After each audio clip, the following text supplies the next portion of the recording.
बिस्मिल्लाहिर्रहमानिर्रहीम। अल्लाह रब्बुल इज़्ज़त ने कुरान मुक़द्दस में आद व समूद का ज़िक्र किया है। कौम समूद यानी एक ऐसी कौम अपनी ताकत और क़ुव्वत की वजह से मशहूर थी। लोग इतने ताकतवर थे कि बड़े बड़े पहाड़ों को तराश कर उनमें अपने घर बना लिया करते थे, खुद को महफूज तसव्वुर किया करते थे।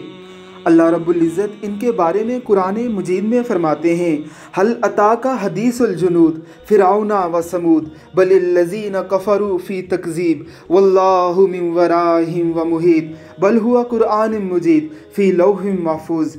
क्या तुम्हें उन ग्रोहों की खबर मिली है जो फ़िरऔन और समूद के ग्रोह थे?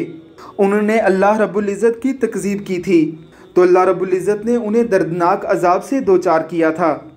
मुल्के उर्दन में वाक़या इन पहाड़ों और इनमें तराशे हुए इन घरों को दुनिया का अजूबा कहा जाता है।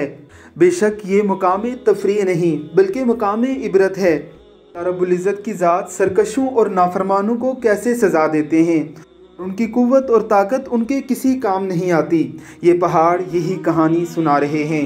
अल्लाह रब्बुल इज़्ज़त हमें अल्लाह का फरमान बनकर ज़िंदगी गुजारने की तौफ़ीक़ अता फ़रमाए। आमीन सुम आमीन।